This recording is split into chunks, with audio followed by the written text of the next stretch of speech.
Alors bonjour à tous, aujourd'hui on se retrouve pour la revue de la Centaurus Q200 de chez Lostvap. Donc si on ouvre le packaging, hop,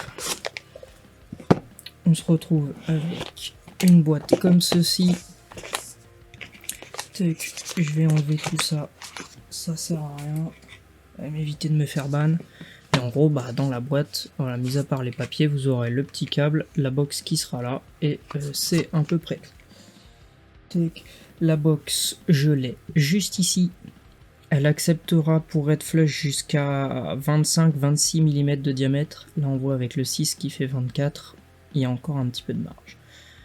Voilà, donc c'est une box double AQ 18650. La trappe à AQ est juste ici et elle tient très bien.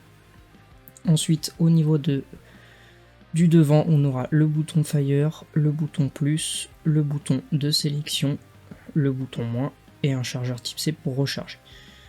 Donc, si on allume l'écran, alors je vais refaire le focus pour vous montrer. Voilà.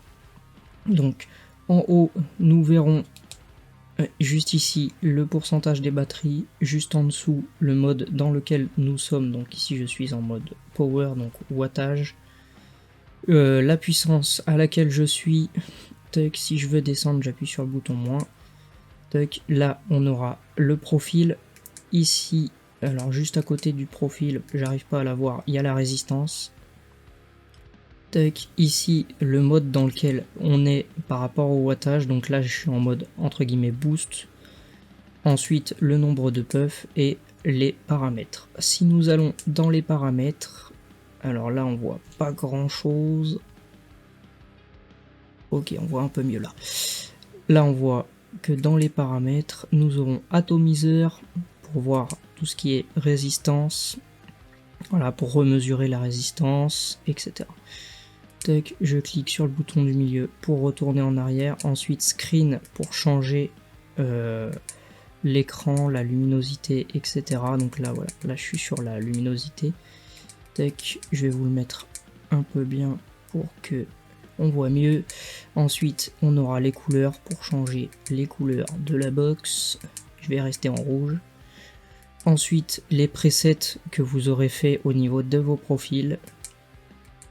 Et pour reset, tac, le compteur de puff, il me semble. Ah bah ça reset l'ensemble, ok. Tac, voilà.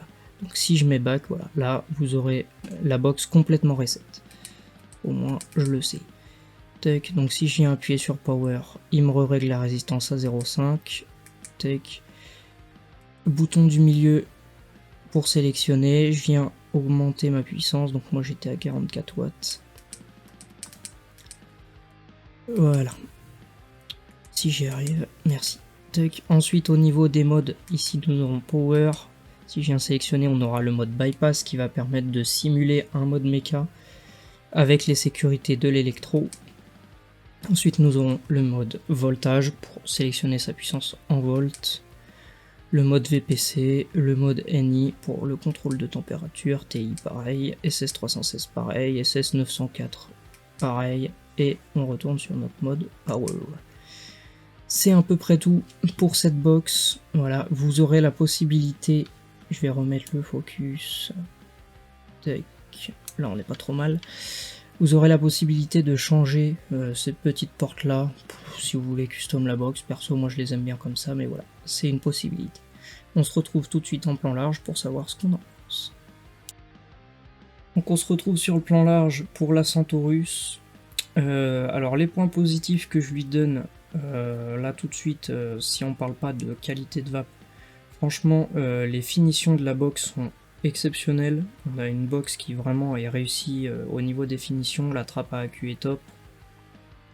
Ensuite, la possibilité d'avoir un type C pour recharger ses AQ, c'est bien. Alors moi je préfère les recharger avec un chargeur à AQ. Après voilà, pour en cas d'urgence on va dire, c'est pas mal. Elle est très simple à utiliser, que ce soit au niveau des modes ou au niveau de la prise en main. Voilà, franchement, vous la prenez comme ça, là votre doigt il tombe sur le fire, c'est nickel. Ensuite, le chipset. Alors le chipset Quest 2 Pour ceux qui ne le savent pas, c'est un des meilleurs chipsets du marché si on ne parle pas de DNA et de II. D'accord, c'est un des chipsets les plus dans les chipsets abordables qui est le mieux, si ce n'est le meilleur. Voilà. Donc on va tester la vape tout de suite.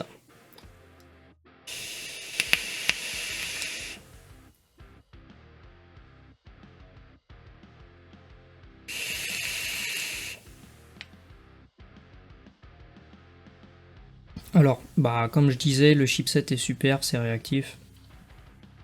Et puis c'est à peu près tout ce que j'ai à dire à la box. Moi je lui donne pas de point faible parce que le prix est quand même relativement abordable et la qualité est très bien. Franchement, moi je recommande tout ce qui est de chez Lost Vape au niveau box, c'est juste le top quoi. Donc voilà, ce sera à peu près tout pour cette vidéo. On se retrouvera donc la semaine prochaine pour la prochaine vidéo matos.